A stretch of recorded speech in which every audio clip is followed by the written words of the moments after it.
ubuziraherezo bapfa mu mubiri bagapfa no mu mwuka, bibyara rya jambo mbaza ngo antikristo, rikabyara abahanuzi b'ibinyoma, gize nanabirwanya.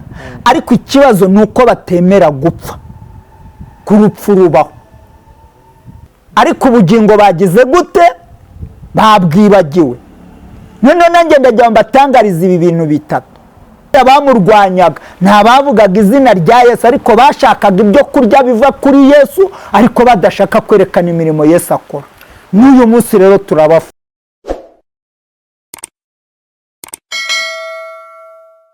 twongeye kubasuhuza mwebwe mwese mudukurikira kandi mukurikira izi channel Umuremyi TV, Noah TV1.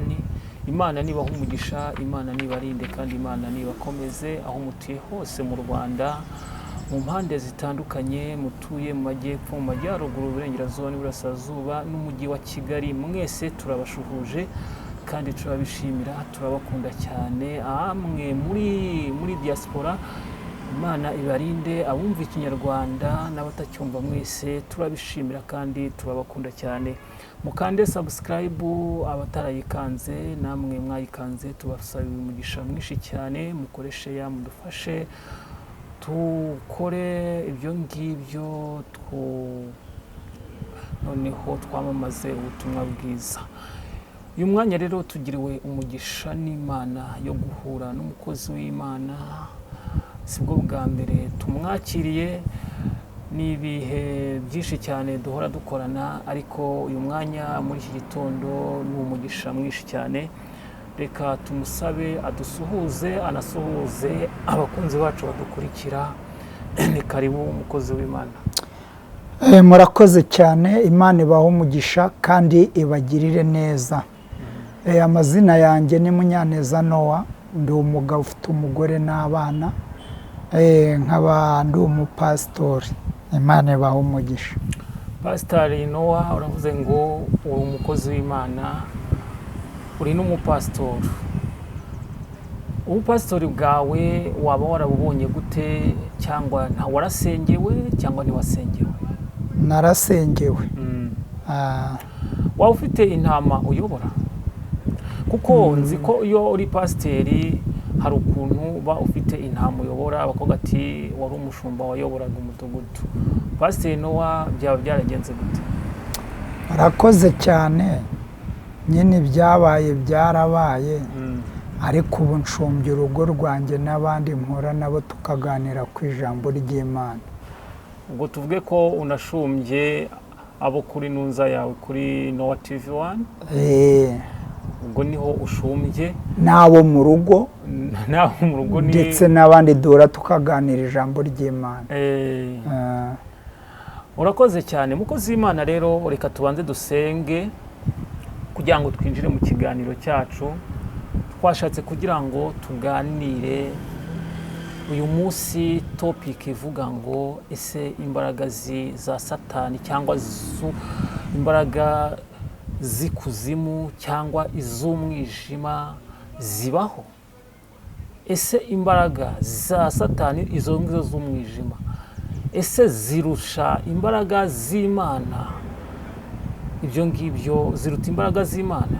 Ibyo ngibyo tugiye kubiganiraho. Reka mwebwe mudukurikire kuri icyo kiganiro, namwe muzakore comment mutubwire ati ese zibaho ntizibaho, kandi ndabizi ko ikiganiro kiraryoha kandi tukishimirana. Murakoze cyane.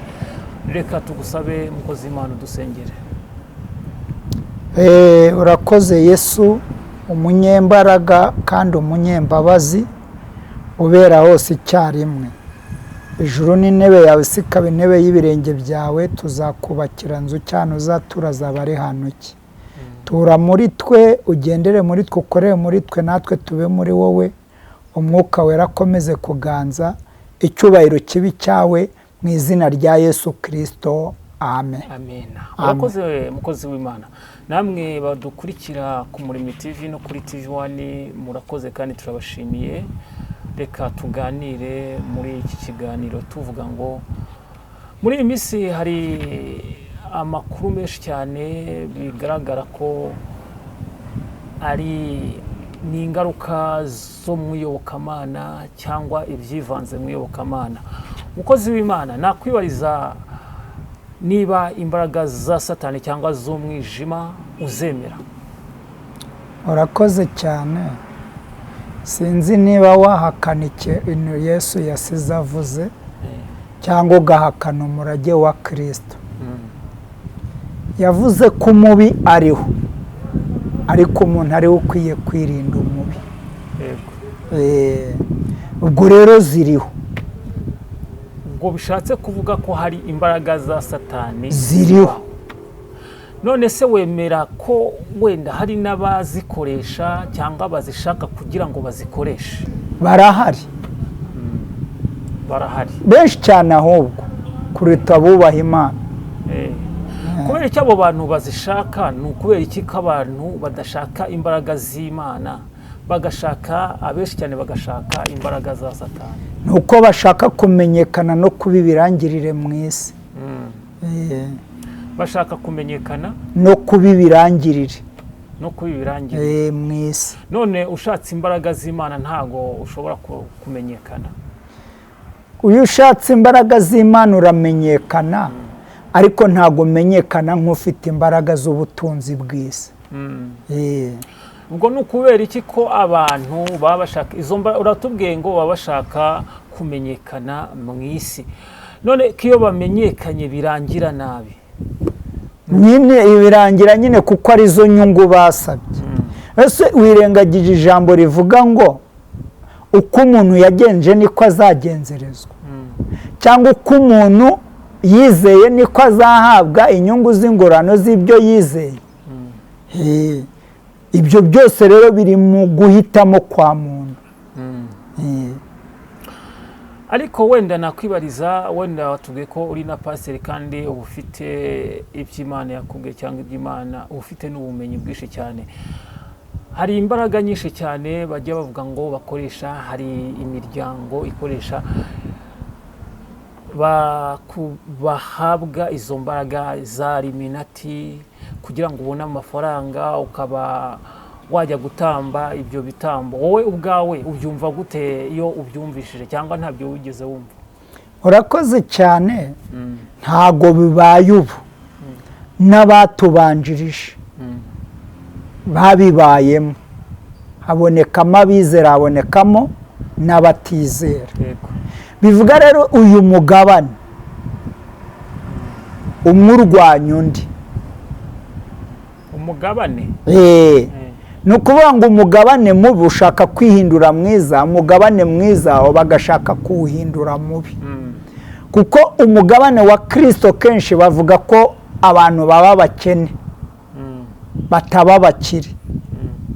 Ariko Bibiliya ivuga ngo iki? Ngo dutunge iby'Imana kuko biraruta umugabane w'iby'isi. None se mu by'ukuri abafite umugabane wa Kristo ngo babakene, ntago ari ukuri? Ntago ari ukuri. Kuko kuri Kristo nta mugoza gushyiramo kugira ngo ube uwa Kristo. Ni wowe wiyitekerezaho kugira ngo ugendane nawe. Noneho rero iyo ugendana nawe, Kristo yaguye icyubahiro n'ubukire, yaragwaye n'ubugingo, undi nawe akavuga ngo ubwo yamukurikiye akaba afite ubukire, icyubahiro n'ubugingo, nanjye ngiye kumukurikira. Ubundi gukurikira Kristo harimo ijambo rivuga intambara. Ubwo gukurikira Kristo ni ugukena? Ni ugukena, ariko birimo ubukire bwo mu mwuka, ariko buzasigira umurage abagukomoka, cyane nawe ugasigara, nawe ukazatahuriye kuri za ngororano z'ubwo bukire.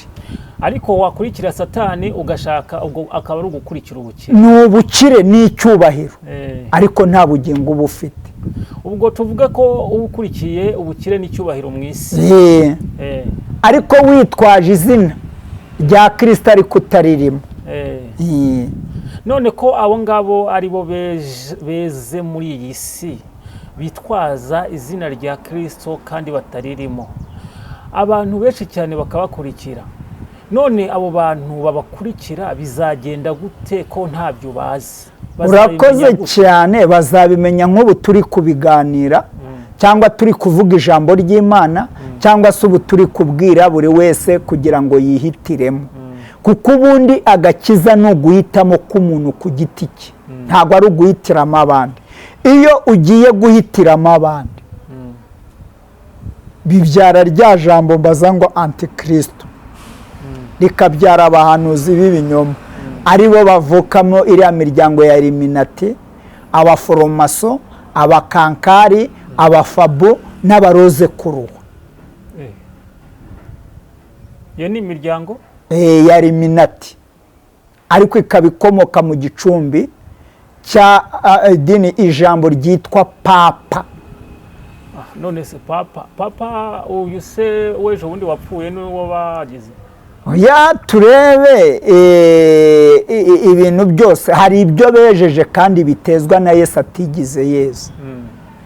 Ubwo rero twirinde ahubwo turebe icyo bakora, icyo bagira, kuko icyambere aba bafite ubushobozi n'ubuhanga bwo kurwanya imbaraga z'Imana ariko batazirimo. None ko bigaragara ko bazirimo kandi bagakoresha izina rya Kristo, ubwo abo bantu cyangwa umuntu ashobora kuzahunga ibyo bintu gute? None se Kristo ntiyabivuze muri Matayo niba ari 24 cyangwa 27 gutyo? Ukagenda ukajya muri Matayo 28, ntiyabivuze se? Mwene abo baravuga ngo mwami mwami, bakambaza izina rye ariko ntibakore iby'umwami ashima kandi ashaka. Ubwo tuvuga umwami ni Kristo, utumva abami b'isi. Hari ikintu waruvuzemo ngo papa. Papa tuzi ko ari umuyobozi mukuru cyangwa umushumba w'abakatolike, Eglise Katolike. None ukaba utubwiye ngo niwe waba warashinze iryo dini? Ntabwo nkubwiye ko ari we warishinze, ahubwo nkubwiye ko ari bo bikujije hagakomokamo iyo miryango. None ko bavuga ko iyo miryango ari mibi kandi tuzi ko papa ari we ukuriye idini rya Katolike kandi akaba yemera Kristo nk'umuremyi, akemera nk'Imana. None se kwemera Kristo ni kimwe, ariko no gukorana nawe ni ikindi. Hari ukumwemera ugendana nawe ukanakorana nawe, hari no kumwemera umuvuga ariko udakorana nawe kugira ngo usenye imbaraga z'abakorana nawe. None ibyo bintu umuntu azabimenya gute? Njyewe ndashaka kugira ngo udusobanurire. Umuntu ni uguhitamo. Oya, nyine wenda abavuga ati hari umucyo hari n'umwijima. None umwijima wabaye umucyo? Ntabwo wabaye umucyo. Ni umwijima ushaka kwihindura umucyo, ariko bikagaragara imirimo yawo igaragaye ko atari umucyo. Nyine wenda icyo nashaka kugira ngo wenda nkubaze, iyo miryango kandi n'ubundi iyo miryango igaragara ko itanga ibintu byiza, kuko Illuminati batanga amafaranga, abayirimo babaha amafaranga bagakira bakamera neza. Kandi na papa ubwe ayoboye Katolike, kandi Katolike ni idini riyobora abantu ku Mana.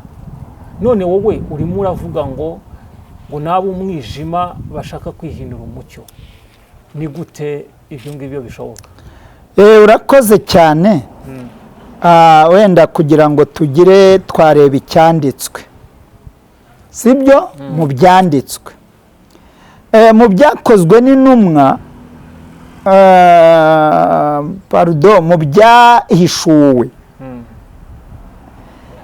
14 umurongo wa 13,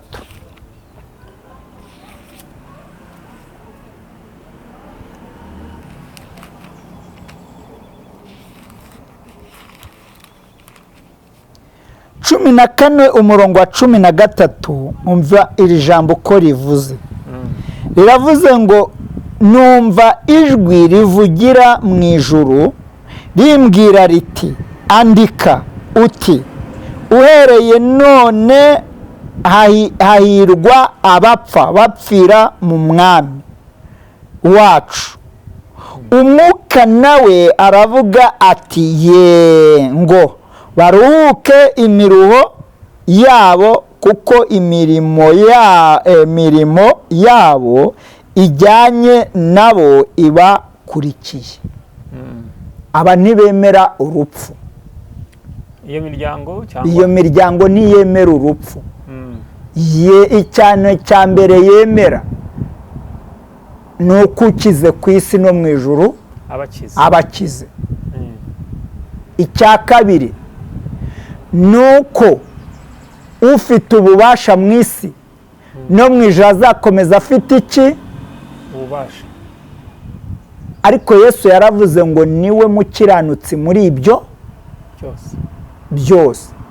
Ngaho nyereka aho umuntu akiranuka muri ibyo byose. Urebye ntawe ukiranuka muri byose. Noneho rero iyo turi muri Kristo Yesu akadushoboza, ukavuga imbaraga za Yesu, waza kukurwanya avuga ngo ufite iki? Ninde ukurwanya? Abo nyine, abo baforomaso, abo bakankari, n'abo bafabu, n'abo bariminati. Mbere y'uko uvuga Yesu bashaka kuba ufite ubutunzi.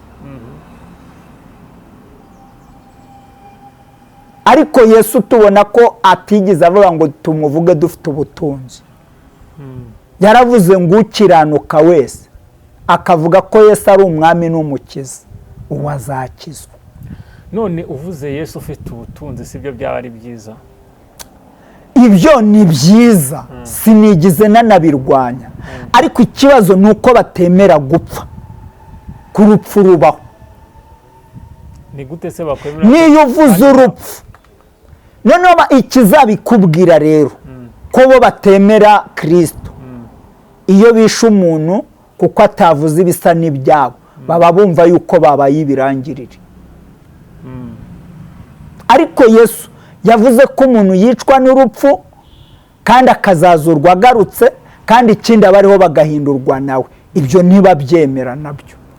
Ibyo ntibabyemera. None izo mbaraga bazikura hehe? Bazikura muri bwa butunzi bw'amafaranga wavugaga.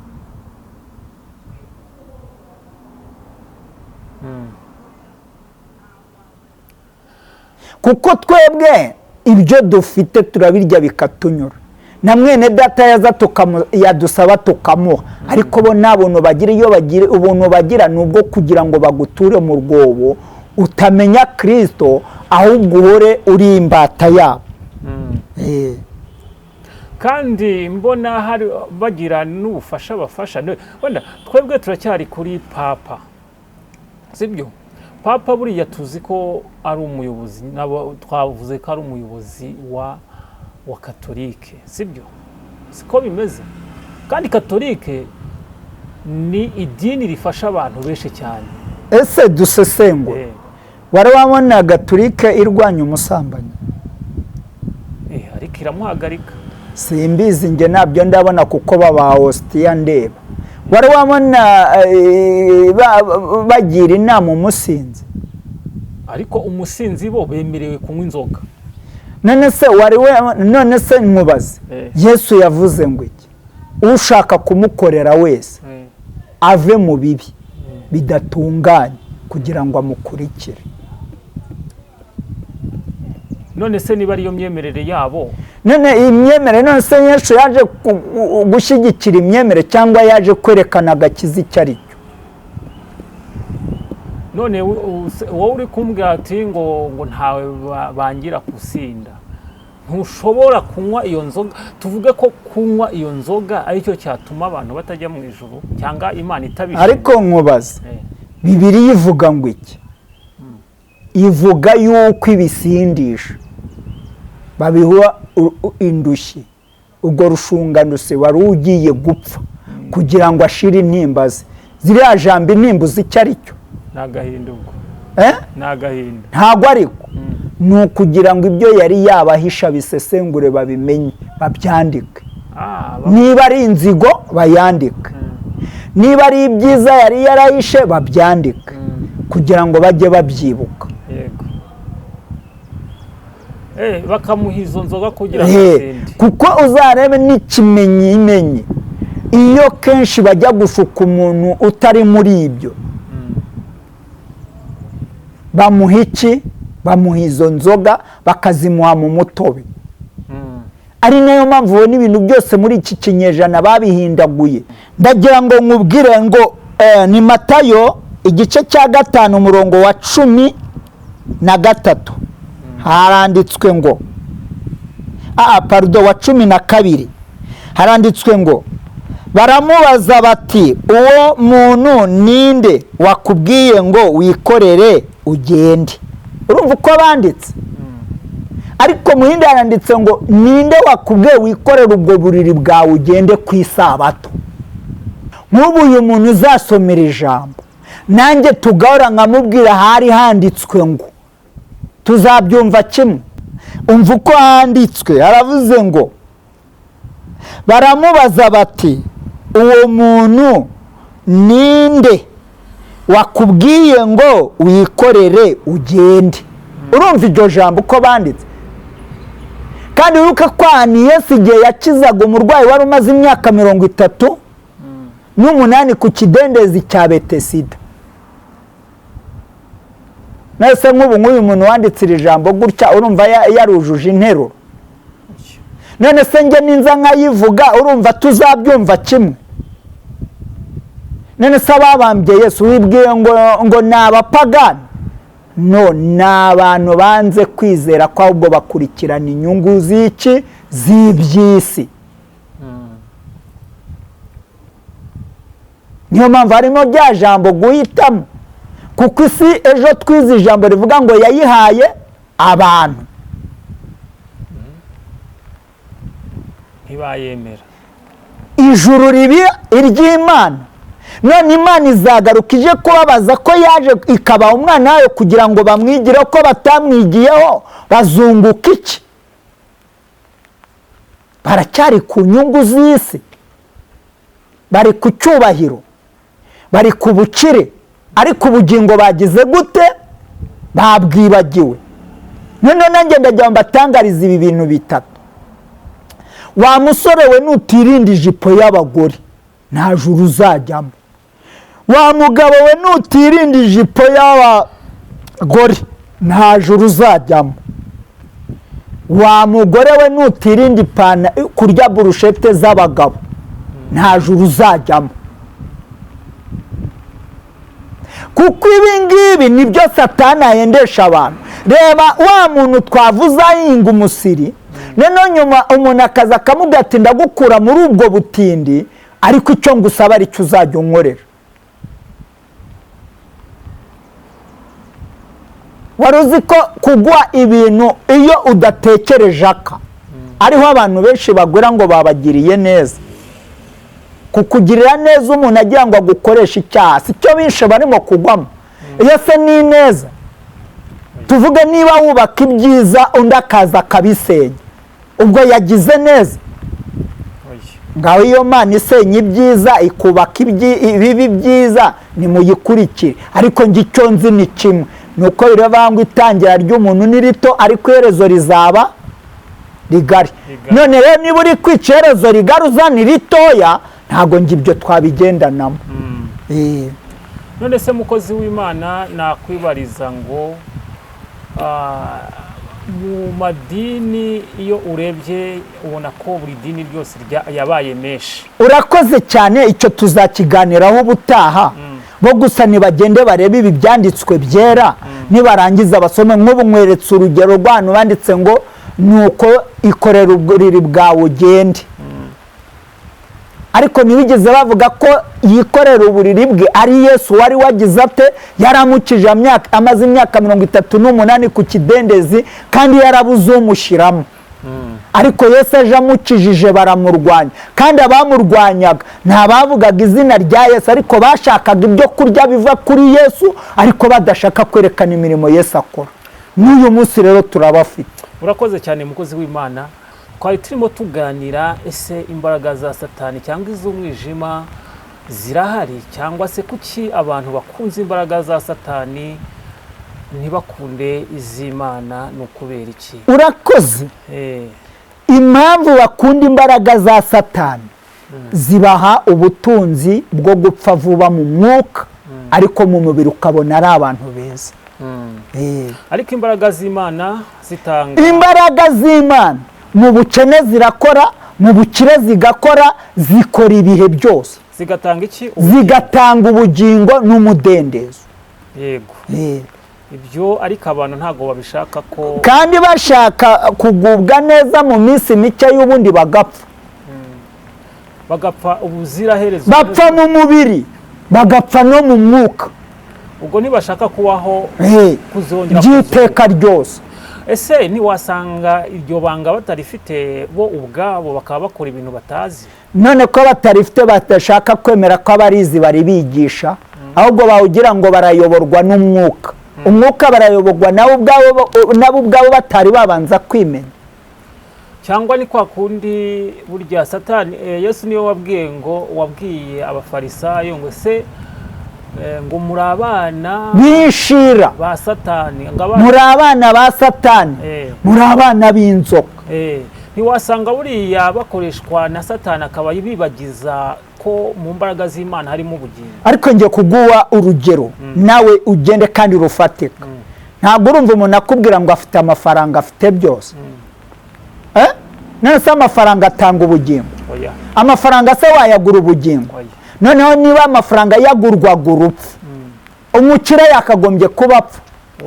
Ibyo byose rero ni kutwereka ko umuntu wubaha Imana azaba w'ibihe, ariko umuntu nanone wishinga amafaranga azapfa by'iteka.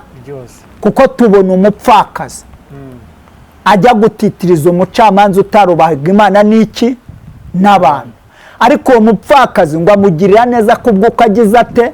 Hari ibyo tuzabona ko twabyiganye utazabona kuko ufite ubutunzi bwinshi. Urakoze cyane mukozi w'Imana, reka dusoreze hano. Niba nta kindi cyangwa niba hari ikindi watubwira, reka tugusabe niba hari icyo wibagiwe. Urakoze cyane. Icyo nabwira abantu badukurikiye ni ukumenya kwirinda muri byose, akavuga ibimurimo kandi biri mu mutima we, pana kuba yarabishyize mu bwonko akabishyira no ku rurimi ariko mu mutima ntabirimo. Uyu muntu ni mubi kurenza umuntu uri kwicira ishuro ye, kandi bakamuseka ngo ni umutindi. Ni umutindi ariko we yashoye amaboko, ariko undi warashaka kurya ibya wa mutindi. Ubwo harya abaca umugani ngo nyamwanga kumva ntiyanze kubona. Reka tubabwire ngo mwumve ubu butumwa kuko ni ubutumwa bukomeye cyane, kandi nubwumva ugaruke usenge Imana, usabe kugira ngo Imana ikwakire mu muryango wayo. Nawe ntube nka babandi bakunze imbaraga za Satani, kuko imbaraga za Satani zijyana umuntu mu rupfu no kurimbuka.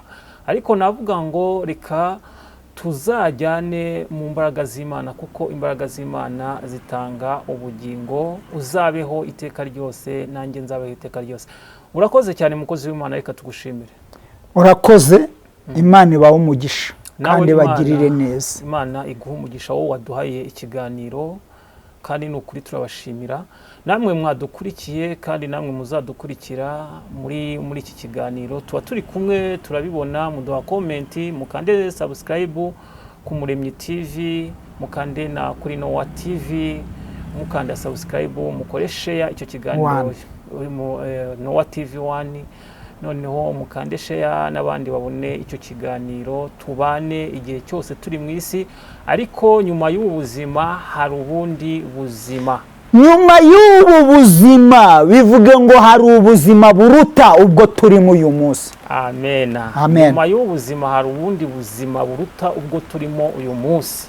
Nyuma y'urupfu rw'umubiri, ariko hari abazapfa iteka ryose nuko mutabizi. Ariko umva iki kiganiro noneho ucyumve neza kandi ukirangize. Yego. Urakoze cyane mukozi w'Imana, reka tugusabe udusengera Imana dusoza. Mu izina rya Kristo umuremyi wa byose, manuka ubane natwe, abatakuzi bahindishwe umushyitsi n'ijambo ryawe bakumenye, kandi icyubahiro kibi cyawe none n'iteka ryose. Amen. Nimero yawe ni 0788 50, 40, 14. urakoze cyane namwe mudukurikira. Imana ibarinde kandi muhahe muronke, turabakunda cyane. Bye bye. Amen.